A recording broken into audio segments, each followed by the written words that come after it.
بسم اللہ الرحمن الرحیم۔ ناظرین السلام علیکم ورحمۃ اللہ وبرکاتہ۔ رمضان المبارک کی آمد ہے۔ ہم جن حالات سے ان دنوں دوچار ہیں شاید پوری اسلامی تاریخ میں اس کی نظیر نہیں ملے گی۔ وبائی آفت کی وجہ سے جہاں ایک طرف مسلمانوں کو اجتماعی عبادات، نماز باجماعت، جمعہ وغیرہ سے محروم ہونا پڑا ہے، دوسری طرف مضطرب ہے۔ رمضان المبارک کا اصل پیغام اپنے رب اور اس کے کلام سے تعلق پیدا کرنا ہے۔ کیا لاک ڈاؤن کی تنہائی کے ان دنوں کو تعلق باللہ کا ایک موقع متصور کیا جائے؟ کیا پوری امت عملی طور پر معتکف نہیں ہے؟ لاک ڈاؤن میں رہتے ہوئے ہم استقبال رمضان کیسے کریں؟ تزکیہ و تربیت، دعوتی تحریکی سرگرمیاں اور ذاتی منصوبہ بندی کس طرح کی جائے؟ اسی طرح اس رمضان میں سب سے زیادہ جس چیز کو مس کیا جائے گا اور جس کے تعلق سے امت کے ایک بڑے طبقے میں بہت بے چینی اور اضطراب پایا جاتا ہے، وہ تراویح کی نماز ہے۔ تراویح کا ایک مقصد یہ بھی بیان کیا جاتا ہے کہ اس سے لوگ رمضان بھر میں پورا قرآن سن لیں۔ ایسے حالات میں گھروں پر نماز تراویح کی ادائیگی کی کیا صورت ہونی چاہیے؟ کیا لاک ڈاؤن میں رمضان کی خصوصی عبادات کی وہی کیفیت رہے گی جو عام حالات میں ہوتی ہے؟ یہ اور اس طرح کے بہت سے سوالات ہمارے ذہنوں میں ہوں گے۔ آج کے پینل ڈسکشن میں ہم انہی سوالات کے جواب کی جستجو کریں گے۔ آج کے پینلسٹ میں ہمارے ساتھ ہیں محترم ایس امین الحسن صاحب، جو جماعت اسلامی ہند کے نائب امیر ہیں اور شعبہ تربیت کے انچارج بھی ہیں۔ ان کے ساتھ دوسرے پینلسٹ ہیں مولانا رضی الاسلام ندوی صاحب، جو جماعت اسلامی ہند کے سیکریٹری اور شریعہ کونسل کے سیکریٹری بھی ہیں۔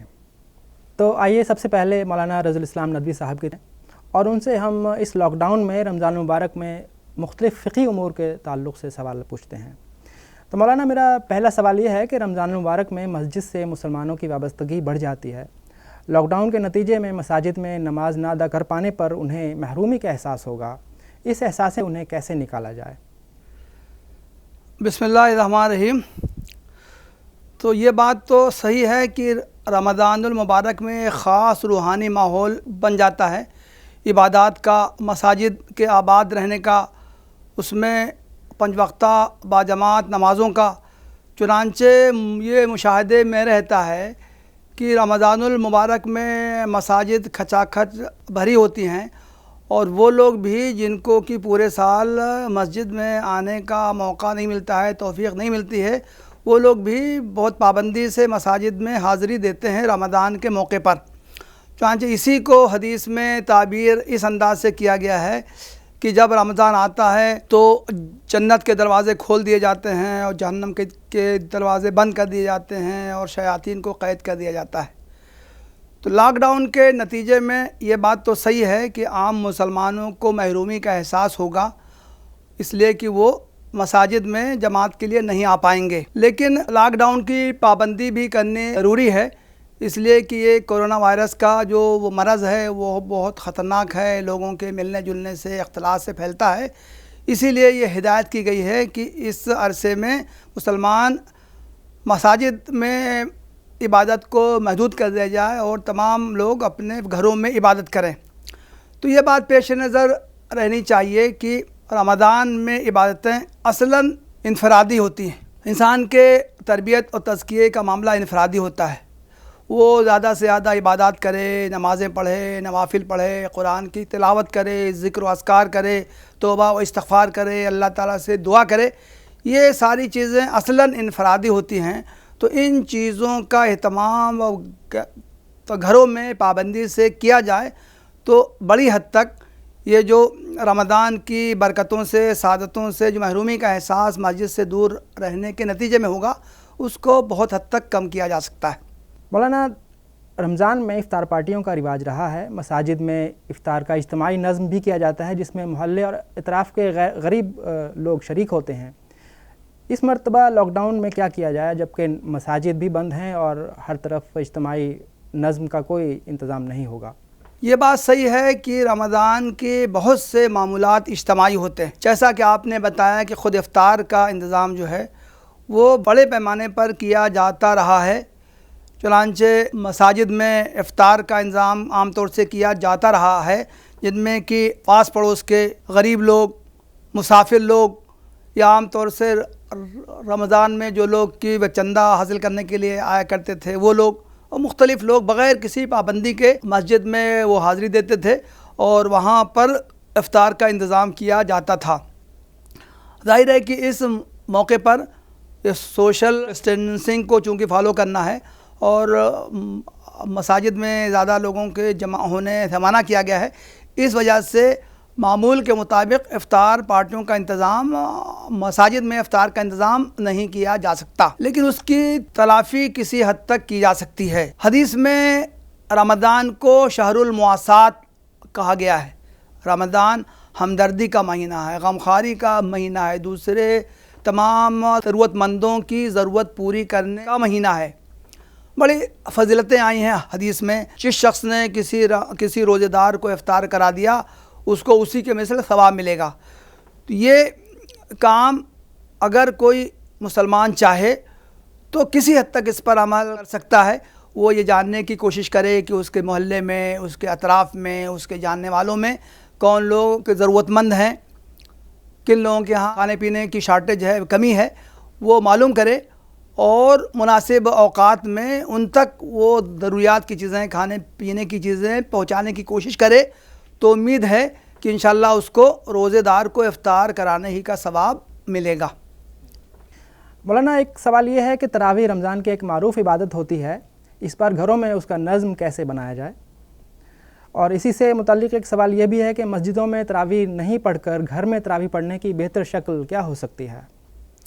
جی، یہ رمضان میں تراویح ایک اہم عبادت ہے، عام طور سے مسلمان اس کا خاص طور سے اہتمام کرتے ہیں۔ اس رمضان میں لاک ڈاؤن کے نتیجے میں مسجدوں میں تراویح نہیں ہو پائے گی، اس وجہ سے مسلمانوں میں بہت زیادہ فکر مندی پائی جاتی ہے، بے چینی پائی جاتی ہے کہ کیا وہ اس رمضان میں اس عبادت سے وہ محروم رہیں گے۔ اس تعلق سے یہ عرض ہے کہ مختلف تدابیر سے گھروں میں تراویح کا اہتمام کیا جا سکتا ہے۔ احادیث سے ثابت ہے، ام المومنین حضرت عائشہ فرماتی ہیں کہ اللہ کے رسول صلی اللہ علیہ وسلم رمضان میں اور غیر رمضان میں پورے سال 8 رکعت نماز کا اہتمام کیا کرتے تھے۔ بعض لوگ اس کو تہجد قرار دیتے ہیں اور تراویح کی نماز دوسری نماز قرار دیتے ہیں، لیکن بعض حضرات جو ہیں وہ اسی تہجد کی نماز کو، جس کا اللہ کے رسول صلی اللہ علیہ وسلم پورے سال اہتمام کرتے تھے، اسی کو وہ تراویح کی نماز قرار دیتے ہیں۔ احناف اور دوسرے ائمہ تراویح 20 رکعت ہونے کے قائل ہیں، اور وہ یہ کہتے ہیں کہ اللہ کے رسول صلی اللہ علیہ وسلم نے اس کا اہتمام کیا تھا 3 دن، بعد میں آپ نے اس کو ترک کر دیا، لیکن حضرت عمر فاروق رضی اللہ عنہ نے اپنے عہد خلافت میں اس کو جاری کیا، تمام صحابہ نے اس سے اتفاق کیا، اور ان کے زمانے سے اب تک ہر سال اس کا اہتمام کیا جاتا رہا ہے، اور مسلمان 20 رکعت بطور تراویح پڑھتے رہے ہیں۔ اور یہ اس میں پورے قرآن کو کم سے کم ایک بار سننے کا اہتمام کیا جاتا ہے، کوئی حافظ سناتا ہے، اس کے پیچھے پڑھی جاتی ہے۔ گھروں میں نماز پڑھنے کی صورت میں اس کا امکان ہے کہ پورا قرآن کسی حافظ کے پیچھے سننے کا موقع نہ ملے۔ اس تعلق سے مختلف تدابیر اختیار کی جا سکتی ہیں۔ کچھ لوگوں کو قرآن کریم کے مختلف حصے یاد ہوں تو جتنے حصے ایک تو گھروں میں 5 وقتہ نمازوں کی طرح تراویح کو بھی جماعت سے پڑھنے کا اہتمام کیا جانا چاہیے۔ کسی شخص کو قرآن کریم کے زیادہ حصے یاد ہوں تو وہ ان کو بھی سنا سکتا ہے۔ یاد نہ ہو تو علماء نے ایک آسان صورت یہ بتائی ہے کہ قرآن کریم کی آخری 10 صورتوں کو، جو عام طور سے ہر مسلمان کو یاد ہوتی ہیں، آخری 10 صورتوں کو اگر 2 مرتبہ پڑھ لیا جائے تو 20 رکعتیں ہو سکتی ہیں۔ تو گیا کہ آخری 10 صورتوں کے ذریعے تراویح پڑھنے کی کوشش کی جائے۔ جن لوگوں کو اس کی بھی توفیق نہ ہو سکے تو جتنی بھی ان کو رکعتیں پڑھنے کی توفیق ہو، حسب سہولت اس کا اہتمام کر سکتے ہیں۔ تراویح کی نماز سنت مؤکدہ ہے، اللہ کے رسول صلی اللہ علیہ وسلم کا بھی معمول رہا ہے، صحابہ کرام کا بھی معمول رہا ہے کہ وہ زیادہ سے زیادہ نوافل کو رمضان میں پڑھنے کا اہتمام کرتے تھے۔ تو گھروں میں بھی 5 وقتہ نمازوں کی طرح تراویح کا بھی اہتمام کیا جا سکتا ہے، اس کو جماعت سے پڑھنا چاہیے۔ کوئی شخص صرف 8 رکعت پڑھے، کوئی شخص کہ 20 رکعت پڑھے، یا کسی سے جتنے بھی توفیق ہو اس کو زیادہ سے زیادہ نوافل کا اہتمام کرنا چاہیے۔ مولانا تراویح میں کتنا وقت لگایا جائے؟ کیا اس کی بھی کوئی تحدید ہے یا کوئی اس کے تعلق سے کوئی آپ کی رائے ہے؟ تراویح کا وقت عشاء کا وقت ہے، جو وقت عشاء کا ہے وہی وقت تراویح کا ہے۔ عشاء کی نماز کے بارے میں افضل وقت ہے کہ رات کے 3 حصے کیے جائیں، ابتدائی 1/3 حصے میں عشاء کی نماز پڑھنا افضل ہے۔ تراویح اگر تہجد ہے تو اس کے بارے میں ہے کہ اس کو رات کے آخری پہر سحری سے پہلے پڑھنا چاہیے۔ اگر اس کا اندیشہ ہو کہ پتہ نہیں ہماری آنکھ کھلے یا نہ کھلے، اٹھ پائیں کہ نہ اٹھ پائیں، اسی وجہ سے اس کو عشاء کی نماز کے بعد پڑھنے کا معمول رہا ہے۔ جس میں بھی کسی شخص کو آسانی ہو وہ عشاء کے بعد فوراً پڑھ سکتا ہے، کچھ دیر کے بعد پڑھ سکتا ہے، اور کوئی چاہے تو رات کے آخری پہر سحری سے پہلے بھی پڑھ سکتا ہے۔ مولانا، بعض حلقوں سے سوال اٹھتا ہے کہ قرآن دیکھ کر پڑھنا مناسب نہیں ہے۔ کیا مصحف کو میں دیکھ کے یا موبائل میں دیکھ کے تراویح میں قرآن پڑھا جا سکتا ہے؟ اس تعلق سے مختلف آراء پائی جاتی ہیں۔ عہد صحابہ میں ام المومنین حضرت عائشہ رضی اللہ عنہا سے ثابت ہے کہ وہ اپنے غلام ذکوان کی امامت میں نماز پڑھتی تھیں تو وہ کہ ذکوان قرآن میں دیکھ کر پڑھتا تھا۔ حضرت امام ظہری جو تابعی ہیں وہ یہ فرماتے ہیں کہ بہت سے صحابہ قرآن میں مصحف میں دیکھ کر رات میں رمضان کی راتوں میں تراویح پڑھا کرتے تھے۔ اس بنا پر متعدد ائمہ قائل ہیں کہ قرآن میں کو مصحف کو دیکھ کر تراویح کی نماز پڑھی جا سکتی ہے۔ حنفی فقہ میں اس کی اجازت نہیں دی گئی ہے۔ احناف یہ کہتے ہیں کہ قرآن کو اٹھانا رکھنا دیکھ کے پڑھنا یہ عمل کثیر ہے، اور عمل کثیر سے نماز باطل ہو جاتی ہے۔ اگرچہ بعض حنفی فقہاء نے بھی اس کی اجازت دی ہے، لیکن ان کے قول کو پر فتویٰ نہیں دیا گیا ہے۔ حنفی فقہ میں جو فتویٰ ہے وہ یہ ہے کہ مصحف دیکھ کر قرآن پڑھنا صحیح نہیں ہے، لیکن جو دوسرے ائمہ ہیں ان کے نزدیک اس کی اجازت ہے، اس کی گنجائش ہے کہ مصحف دیکھ کر قرآن پڑھا جا سکتا ہے۔ تو بہرحال یہ فقہ کے اختلافات کی صورت میں توسع حاصل ہو جاتا ہے۔ جو شخص جس فقیہ کی جس امام کی رائے پر عمل کرنا چاہے اس کو سہولت حاصل ہے۔ مولانا، ناظرہ کمزور ہونے کی صورت میں کیا کیا جائے؟ بعض لوگ جو ہیں وہ قرآن کو دیکھ کر بھی نہیں پڑھ پاتے ہیں۔ دیکھیں، عام طور سے یہ صورت تو شاید شاذ و نادر ہی ہو کہ کسی کو 1-2 صورتیں بھی نہ یاد ہوں۔ سورہ فاتحہ 1-2 صورت ہر مسلمان کو یاد ہوگی۔ تو فقہاء نے تو یہ بھی کہا ہے کہ اگر کسی شخص کو ایک صورت یاد ہے، سورہ فاتحہ یاد ہے، تو وہ ہر رکعت میں اسی کو دہرا سکتا ہے۔ جتنے وہ نوافل کے طور سے جتنی رکعت پڑھے گا ہر رکعت میں انہی صورتوں کو دہرا سکتا ہے۔ اس کے علاوہ عبادت کی بہت سی صورتیں ہیں، دعا، اذکار، سبحان اللہ، الحمدللہ، توبہ و استغفار، دعائیں، اس کا زیادہ سے زیادہ اہتمام رمضان میں کیا جا سکتا ہے۔ تو اس طرح اس میں آدمی کو ہر عمل سے آدمی اجر و ثواب کا مستحق ہوگا۔ مولانا، ایک سوال یہ ہے کہ کیا لاک ڈاؤن سے رمضان کی خصوصی روحانیت اور عبادت کی کیفیت متاثر ہونے کا اندیشہ نہیں ہے؟ بالکل صحیح ہے۔ جیسا کہ میں نے عرض کیا، رمضان کے 2 پہلو ہیں۔ ایک تو اس کا اجتماعی پہلو ہے، ایک عمل تمام مسلمان مل کر ایک ہی وقت میں ادا کرتے ہیں، اس سے ایک اجتماعیت کا ماحول بنتا ہے۔ لیکن رمضان کا دوسرا پہلو ایک انفرادی بھی ہے۔ رمضان وہ واحد عبادت ہے جس میں انفرادیت اتنی زیادہ نمایاں ہوتی ہے کہ کسی دوسرے شخص کو یہ معلوم نہیں ہو سکتا ہے کہ دوسرا شخص روزے سے ہے یا نہیں ہے۔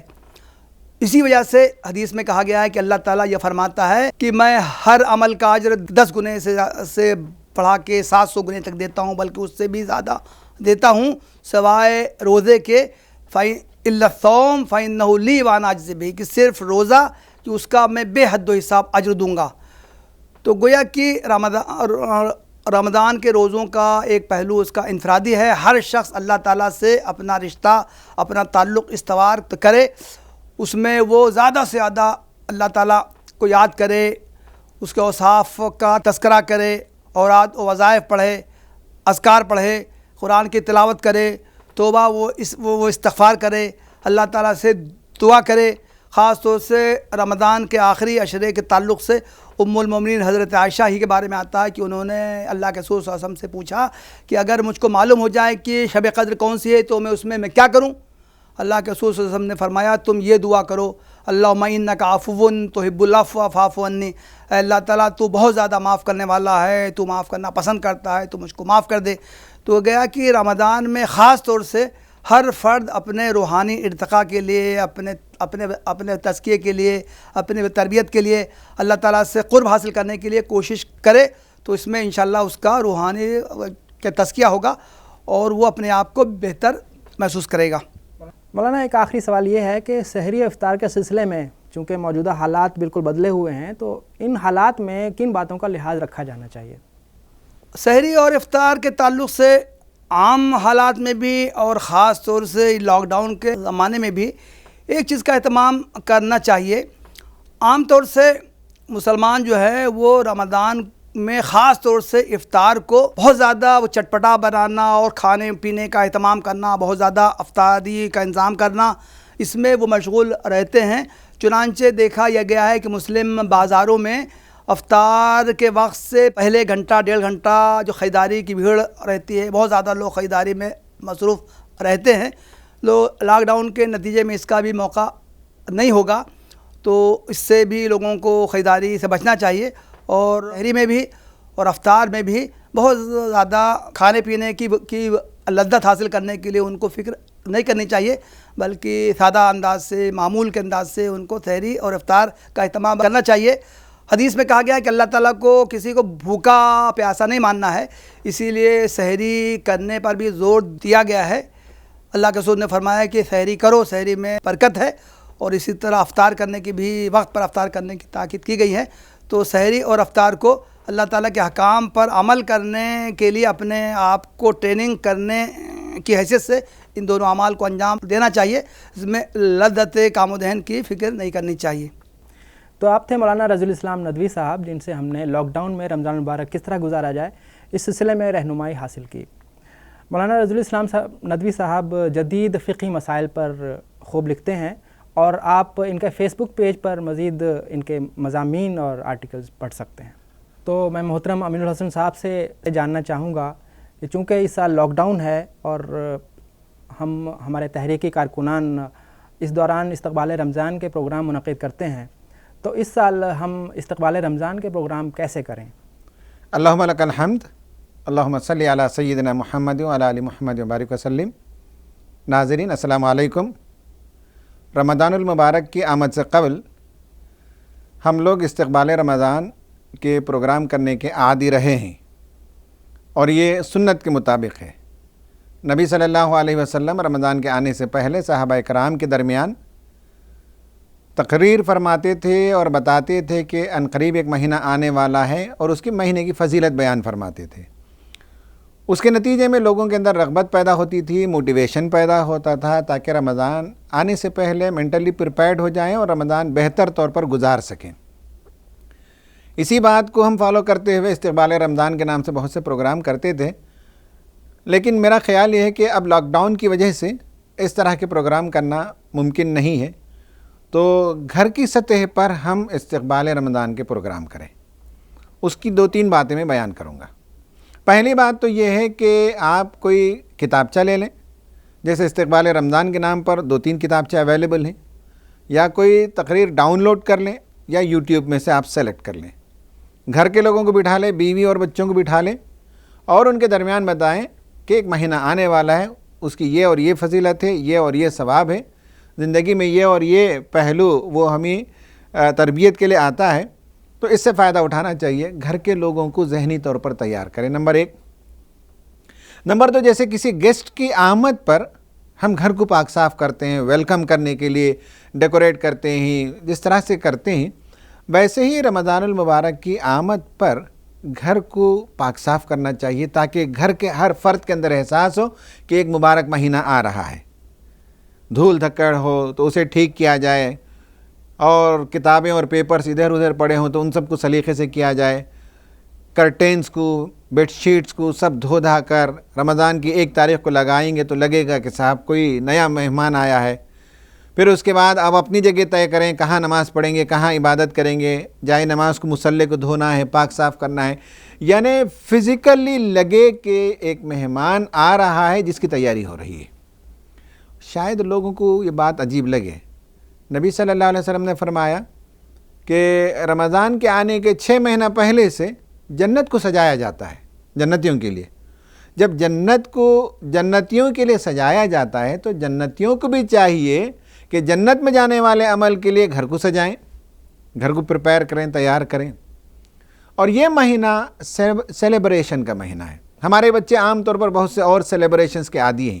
اسکول میں, کالجز میں بہت سے ڈیز سیلیبریٹ کرتے ہیں. قرآن نے کہا قل بفضل اللہ وبرحمتہ فبذلک فلیفرحوا هو خیر مما یجمعون. لوگوں سے کہہ دیں کہ اللہ کا فضل ہے, اس کی مہربانی کہ اس نے تم کو قرآن جیسا کلام عطا فرمایا, اور قرآن رمضان میں اتارا. شہر رمضان الذی انزل فیہ القرآن. تو قرآن کے نزول پر سیلیبریٹ کرنے کا مہینہ ہے. تو یہ استقبال رمضان کے 2-3 پہلو ہیں جس پر سوچیں اور گھر میں اس کا نفاذ کریں. ویسے تو محترم رمضان تربیت کا مہینہ ہے, لیکن اس وقت جب کہ کرونا وائرس کی وجہ سے لاک ڈاؤن ہے, اس صورتحال میں تربیت کے وہ کون سے اہم نکات ہیں جن پر تحریکی کارکنان کو توجہ دینی چاہیے؟ رمضان کی منصوبہ بندی پر اس سے پہلے بھی بہت سی تقریریں میں نے بھی کی ہیں, ہمارے بہت سے دوستوں نے کی ہیں. وہ منصوبہ بندی ہم کرتے تھے. لاک ڈاؤن کے پیریڈ میں منصوبہ بندی کے میرے خیال سے 3 پہلو ہیں. ایک پہلو ذاتی تربیت کا ہے, جس پر ہم انشاءاللہ ذرا تفصیل سے بات کریں گے کہ ہم اپنی ذاتی تربیت کا منصوبہ بنائیں, اپنے اندر کی کمیوں کو دور کریں, اسپریچولی اسٹرنتھن کرنے, روحانی طور پر مضبوط ہونے کے لیے منصوبہ بنائیں. ایک دوسری بات یہ ہے کہ اہل خانہ کے لیے پروگرام بنائیں. چونکہ اب رمضان میں تراویح کے لیے باہر بھی نہیں جا پائیں گے ایسا لگتا ہے, تو گھر میں کیسے تراویح پڑھی جائے گی, کیا انتظام ہوگا, کس بچے کو آپ تیار کریں گے, کیسے پڑھیں گے, یہ سب جو علماء ہمارے فقہا بتاتے رہے ہیں. تو اس کے مطابق رمضان میں گھر میں کیسے نمازوں کا اہتمام کیا جائے گا, قرآن کی سورتوں کو کب پڑھیں گے, گھر کا چھوٹا سا اجتماع کب ہوگا. نمبر 2, پہلا یہ کہ ذاتی تربیت کا منصوبہ. نمبر 2 گھر کی تربیت کا منصوبہ. تیسرا یہ ہے کہ گریٹر لیول پر ہم اپنے خاندان میں کام کریں, چونکہ خاندان کی کنیکٹیوٹی بڑھ گئی ہے اس لاک ڈاؤن کے نتیجے میں. کزنس ہیں, بھانجے ہیں, بھتیجے ہیں, ان سب سے عمومی زمانے میں ربط پیدا کرنا مشکل ہو رہا تھا, کیونکہ ہر آدمی اپنی دنیا میں مصروف تھا. تو منصوبہ یہ بنائیں کہ ہمارے یہ جو بچے ہیں, ہمارے بھانجے ہیں, ہمارے بھتیجے ہیں, ہمارے کزنس ہیں, اور جتنے ہمارے رشتہ دار ہیں, ان تک ہم رمضان کے حوالے سے کیسے دیندار بنائیں, کیسے ان کو تحریکی بنائیں, کیسے ایک بڑے مقصد کے لیے جینے کا سلیقہ ان کو سکھا دیں. یہ بہترین موقع ہے. محترم رمضان کے مہینے میں عام دنوں سے زیادہ ہماری دعوتی سرگرمیاں بڑھی ہوئی ہوتی ہیں. اب ہمارے کارکنان گھروں پر بیٹھے ہیں اور یہ کام وہاں پر یہ کیسے کر سکتے ہیں؟ اس کا تو احساس ہے کہ جو دعوتی سرگرمیاں ہم انجام دیتے تھے, جیسے پروفیشنلز کی میٹنگ کرتے تھے, افطار پارٹیاں کرتے تھے, علماء کو الگ سے بلاتے تھے, مسجد کے منتظمین کو الگ سے بلاتے تھے, لوگوں کے درمیان تاخیراتوں کے پروگرام کرتے تھے, شاید یہ سب ہم کر نہیں پائیں گے. لیکن اس کا افسوس نہیں ہونا چاہیے, اس چیلنج نے ایک نئی اپرچونٹی پیدا کی ہے. وہ یہ کہ جس طرح سے ہم عادی تھے 4-5 اس طرح کے اسپیشل پروگرامز کرنے کے, ان میں سے اب ہم 4-5 پروگرام پھر کر سکتے ہیں, لیکن اس کی نوعیت بدل جائے گی. آن لائن بہت سے ایپس ہیں, اس کے ذریعے سے ہمارے جو ینگر جنریشن کے لوگ ہیں انہوں نے کنیکٹیوٹی پیدا کی ہے. تو میرا خیال یہ ہے کہ ایک تو خود ہمارے گھر کا اجتماع ہوگا 1 ہفتہ, جس میں بھائی بہن اور ان کے ازواج, ان کی اولاد, اس پر مشتمل ہر ایک کی ایک گریٹر فیملی ہوتی ہے. یعنی ایک فیملی ہے جو نیوکلیئر فیملی ہے, میں, میری بیوی, میرے بچے, اور ایک گریٹر فیملی ہے جس میں بھائی بہن سب آتے ہیں. ان کا 1 ہفتہ اجتماع کر لیں. 1 ہفتہ ہم جو ہے ددیال کی طرف جتنے ہمارے چچیرے اور پھپھیرے, بھائی بہنیں اور سب رشتہ دار ہیں, ان کا ایک اجتماع کریں. 1 ہفتہ ہم ننیالی رشتوں کو جمع کر لیں, ماموں کے بچے اور خالہ کے بچے اور اس طرح کے سب رشتہ داروں کو, خالہ کو, ماموں کو, جو سب باحیات ہوں, اور ان کا ایک پروگرام کر لیں. ایک سسرالی پروگرام کر لیں, سسرالی رشتہ داروں کو. تو آپ کو عوام کے درمیان کھڑے ہو کر بات کرنے میں تو آسانی ہوتی ہے, لیکن اپنے گھر والوں کے سامنے کھڑے ہو کر ان کو کوئی دین کی بات بتائیں, کوئی نصیحت کریں, یہ بڑا ٹیسٹ ہوتا ہے, مورل ٹیسٹ ہوتا ہے, اور ہمت چاہیے ہوتی ہے اس میں. تو ایسے میں کھڑے ہو کر ان کے درمیان گفتگو کر لیں، اور ہمارا جو عام رمضان میں پروگرام ہوتا تھا ویسے ہی پروگرام ہوگا، لیکن آڈینس بدل جائیں گے، یہ نون آڈینس ہو گیا۔ نون آڈینس میں بات کرنے کے لیے ہم کو اپنا کردار ثابت کرنا پڑے گا، تو یہ ہمارے لیے ایک آزمائش کا بھی موقع ہے اور ہمارے لیے ایک اپرچونٹی بھی ہے۔ تو میرا خیال ہے کہ یہ جو دعوتی سرگرمی ہم باہر انجام دیتے تھے، خود گھر کے اندر 4 5 6 اجتماعات ہم کر لے سکتے ہیں۔ محترم، ایک سوال یہ ہے کہ عموماً مسلمان رمضان کے مہینے میں اپنی زکوٰۃ نکالتے ہیں، اور ہمارے کارکنان ان تک پہنچ کر دینی، تحریکی، تعلیمی سرگرمیوں اور انسانی خدمت میں اپنی رقم لگانے کی ترغیب دیتے ہیں اور ان سے زکوٰۃ کا ایک حصہ لیتے تھے۔ اب یہ کام کس طرح انجام پائے گا؟ میرا خیال ہے کہ ان حالات میں تو اس کی اہمیت اور بڑھ گئی ہے، اور دینے والوں کا جذبہ بھی اور بڑھ گیا ہوگا۔ یہ بات کہ تحریک کے کاموں کی طرف لوگوں کو پہلے ہم جا کر سناتے اور باتیں بتاتے، پھر ان سے زکوٰۃ جمع کرتے۔ اب تو اس وقت صورتحال یہ ہے کہ کام زیادہ بڑھ گئے ہیں اور آمدنی کے سورسز شاید کم ہو جائیں گے عام کارکنوں کی طرف سے، جس کی آمدنی چھوٹی موٹی ہو اس کی طرف سے شاید کم ہو جائے، لیکن کام نہیں رکنا چاہیے۔ تو اب ضرورت پڑے گی لوگوں کو جا کر بتائیں کہ تحریک نے کیا کیا کام کیے۔ یہ بات بتانے کی ضرورت ہے کہ حکومتوں نے کوئی بڑا کام نہیں کیا، کھلانے پلانے کا کام نہیں کیا۔ جو لوگ بھوکے فٹ پاتھ پر پارکوں میں گھوم رہے تھے، وہ سب جو ہے اینٹی سوشل بن سکتے تھے، حکومتوں نے کچھ ان کا خیال نہیں کیا۔ یہ تحریک اسلامی، اس سے ریلیٹڈ آرگنائزیشنز، اس کے علاوہ اور بہت سے NGOs جو تحریک سے وابستہ تو نہیں ہیں، لیکن اللہ تعالیٰ نے ان کے سینے کے اندر ایک درد مند دل دیا تھا، اور ان سب لوگوں نے کام کیا، جس کے نتیجے میں ملک کے اندر امن و امان باقی رہا ہے۔ تو اب یہ کام تو لوگوں کے سامنے ہے کہ کتنے لاکھوں لوگوں کو کھانا کھلایا گیا، کتنے لاکھوں لوگوں تک کٹ پہنچایا گیا، کتنے عوام کو جو ہے اور دلاسا دیا گیا، ان کو سائیکالوجیکلی اپلفٹ کیا گیا۔ بہت کچھ کام تحریک نے اس زمانے میں کیا ہے۔ تو ان سب کے آپ ویڈیو پمفلیٹ یا ہینڈ بل جس طرح سے ڈیزائن کرتے ہیں وہ سب کر کے اصحاب خیر تک ہم پہنچائیں، اور اس زمانے میں بڑی رقم ان سے لینے کی کوشش کریں، اور ان کو بتائیں کہ اس وقت آپ کی رقم کا بہترین مصرف یہ ہے کہ جو غرباء اور دیگر جو ضروریات مند ہیں ان تک پہنچانے کے لیے آرگنائز طریقے سے اگر کام کرنا چاہتے ہو تو تحریک کے حوالے سے کریں۔ تو یہ بڑی ضرورت ہے، تحریک اسلامی کے لیے بھی چیلنج ہے، فائنانشیل چیلنج ہے۔ اس میں ہمارا ایک ایک کارکن سیریس لے، اپنا جو کنٹریبیوشن ہے عام دنوں میں جو دیا کرتا تھا وہ ضرور دے، اور دیگر لوگوں سے بھی جو زکوٰۃ کی رقم جمع کی جاتی تھی وہ جمع کی جائے۔ اس میں سے ایک حصہ تحریکی کاموں میں، دعوت کے کاموں میں، تعلیم کے کاموں میں، اور ایک حصہ عوام کی بہبودی کے لیے جو ہم کام کر رہے ہیں اس میں لگنی چاہیے۔ تو اس کے سلسلے میں ہمارا ایک ایک کارکن ذمہ داری قبول کرے کہ مجھے اتنا ٹارگٹ پورا کرنا ہے، اتنے پیسے جمع کرنے اور تحریک کو پمپ ان کرنا ہے۔ جی ہاں، آپ نے بہت اہم پہلوؤں پر روشنی ڈالی ہے۔ اب آخری سوال یہ ہے کہ ذاتی منصوبہ بندی، چونکہ رمضان المبارک ذاتی تربیت کا مہینہ ہے، تو اس سلسلے میں ذاتی منصوبہ بندی کے کیا اہم نکات ہو سکتے ہیں؟ ذاتی منصوبہ بندی کے سلسلے میں 2 باتیں میں عرض کروں گا، بہت سی چیزیں ہو سکتی ہیں، 2 باتیں میں عرض کروں گا۔ ایک تو روحانی تربیت کا منصوبہ بنائیں۔ میرا اپنا ذاتی خیال ہے، لوگ اختلاف کر سکتے ہیں، وہ ہے روحانی پہلو سے ہمیں بہت مضبوط ہونے کی ضرورت ہے۔ سوال اٹھاتے ہیں کہ صاحب روحانیت کیا ہے؟ میں نے تفصیل سے اس موضوع پر باتیں کی بھی ہیں، یہاں موقع نہیں ہے، لیکن اتنا تو سمجھ لیں کہ اللہ تعالیٰ سے ہماری کنیکٹیوٹی، اللہ تعالیٰ سے راز و نیاز کرنا، یہ جو روحانی جو پہلو ہے، میں اپنے دوستوں سے پوچھتا ہوں کہ تم کتنی لمبی دعا کر سکتے ہو، اور میں نے اکثر دیکھا ہے اعتکاف میں 5-10 منٹ سے زیادہ لوگ دعا نہیں کر پاتے، اور ہم بتاتے ہیں کہ جب اللہ تعالیٰ کی تعریف بیان کرنی ہو تو سارے سمندر کو انک بنا دیا جائے اور سارے درختوں کو نب بنا دیا جائے، تب بھی ہم اللہ تعالیٰ کی تعریف جو ہے لکھ کر مکمل نہیں کر سکتے۔ جب اللہ تعالیٰ کی تعریف اور شان اتنی بڑی ہے تو ہمیں کیا ہو گیا کہ ہماری اپنی دعا میں اللہ تعالیٰ کی تعریف پہلے بیان کریں، آدھا گھنٹہ پونا گھنٹہ، پھر دعا مانگنے کا ایک سلیقہ ہے، اس کے ساتھ بات کرنے کا ایک طریقہ ہے۔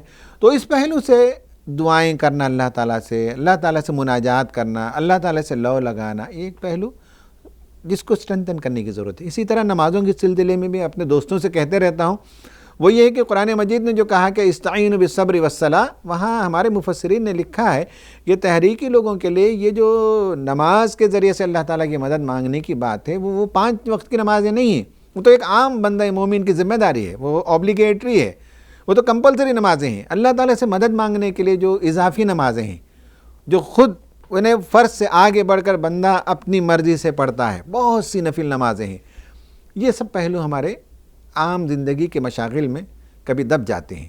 اب رمضان کا مہینہ ہے تو اللہ تعالیٰ سے لو لگانے کا ایک طریقہ یہ ہے۔ ایک طریقہ ہے قرآن مجید کی سماعت، سننا، بہترین قرات۔ کتنے لوگوں کے بارے میں ہمیں معلوم ہے کہ قرآن مجید کی سماعت سن کر بدل گئے، صحابہ کرام کی زندگیوں میں بھی اور آج بھی ہے کہ قرآن کو سننے میں ایک تاثیر ہے۔ تو یہ سب دل کو اثر کرتے ہیں، ہماری روحانیت کو صاف شفاف بناتے ہیں، مضبوط بناتے ہیں۔ تو روحانیت کا کیا منصوبہ بنایا جا سکتا ہے، اس پر ہمارے کارکن غور کریں۔ نمازوں کے سلسلے میں، دعاؤں کے سلسلے میں، طویل دعائیں کرنا، نئی نئی دعائیں یاد کرنا جب تک ہمیں یاد نہیں، جو نبی صلی اللہ علیہ وسلم نے سکھائی ہیں ان کو یاد کرنا، نمازوں کا اہتمام کرنا، روزہ شعوری طور پر رکھنا جس میں کوئی غصہ نہ ہو، گالم گلوچ نہ ہو، بحث و جدال نہ ہو، لڑائی اور جھگڑے نہ ہو۔ تو یہ سب کریں گے تو ہماری روحانیت مضبوط ہوگی۔ ایک ذاتی منصوبہ بندی میں روحانی تربیت، اور دوسرا جو گوشہ ہے وہ ہے انٹلیکچول تربیت۔ ذہنی جو افق کو وسیع کرنا ہے وہ پڑھنے سے آتا ہے، مطالعہ کرنے سے۔ میں اپنے دوستوں کو، کارکنوں کو ایک بات میں عرض کروں، برا نہیں مانیں گے ہمارے دوست احباب، وہ یہ کہ آج کل سوشل میڈیا میں جو پڑھنے کی عادت ہوگی، ہم سمجھتے ہیں کہ صاحب وہ علم کا سورس ہے، نہیں ہے۔ اس کی باتیں پڑھ کر کوئی آدمی صاحب علم نہیں بنے گا۔ وہ تو جن کو کچھ پڑھنا نہیں آتا وہ واٹس ایپ سے کچھ پڑھ لیں تو غنیمت ہے۔ تحریکی کارکن لیڈر ہے سماج کا، اور لیڈر جو ہے وہ واٹس ایپ اور فیس بک کے میں جو آرٹیکل چھوٹے موٹے آتے ہیں جس کی کوئی آتھینٹسٹی بھی نہیں ہوتی اکثر و بیشتر، اس کو پڑھ کر قیادت نہیں کر سکتے۔ تحریک کا ایک ایک کارکن، مرد ہو کہ عورت ہو، سب لیڈرز ہیں، تو لیڈرز کو ان کا علم جو ہے اونچا اٹھاتا ہے، وہ اونچی سطح سے چیزوں کو دیکھتے ہیں اور بولتے ہیں۔ تو انٹلیکچول تربیت، ذہنی تربیت، ذہنی ارتقاء پر توجہ دینی چاہیے۔ اس کا سب سے مستحکم سورس ہے قرآن مجید۔ قرآن مجید کا مطالعہ اگر کرنا ہے تو عام لوگ تو ایک ریڈنگ لگا لیتے ہیں پہلے پارے سے آخری پارے تک، دیٹس فائن، ٹھیک ہے کامن مین کے لیے۔ لیکن میں اپنے تحریکی کارکنوں سے چاہوں گا کہ اس رمضان ایسا منصوبہ بنائیں، موضوعاتی مطالعہ کریں، کوئی موضوع لیں اس میں کہ دنیا میں عدل و انصاف کیسے قائم کیا جا سکتا ہے، ظلم کو کیسے مٹایا جاتا ہے، قوموں کی تاریخ کا مسئلہ کیا ہے، اہل کتاب کا بیہیویئر کیسے رہا ہے، مومنوں کے اندر کیا صفات ہونی چاہیے۔ یہ اس طرح کوئی بھی ایک ٹاپک لیں اور پورے قرآن میں اس کو تلاش کریں، ان آیتوں کو ایک جگہ جمع کریں، پھر اس کو مطالعہ کریں، پھر دیکھیں کہ کیا اس سے ایک نقشہ ابھرتا ہے، ایک آئیڈیا ایمرج کرتا ہے۔ یہ موضوعاتی مطالعہ، یہ ایک طریقہ ہے انٹلیکچول گروتھ کا۔ اور کتابیں پڑھنی چاہیے، ڈیبیٹ کرنا چاہیے، بہت سی چیزیں ہیں، ڈیجیٹل لرننگ کرنی چاہیے۔ تو ذاتی منصوبہ میں دو باتیں میں نے عرض کی، ایک اپنی روحانی تربیت کا سامان کریں، اور دوسرا اپنے انٹلیکچول لیول کو بڑھائیں۔ امید کی یہ باتیں ہمارے ساتھیوں کے لیے مفید ہوں گی۔ تو آپ تھے محترم امین الحسن صاحب، جنہوں نے بہت اہم پہلوؤں پر ہماری رہنمائی کی اور بہت اہم تربیتی نکات کو اجاگر کیا۔ وہ اسٹوڈیو میں تشریف لائے، اس کے لیے ہم آپ کے بہت شکر گزار۔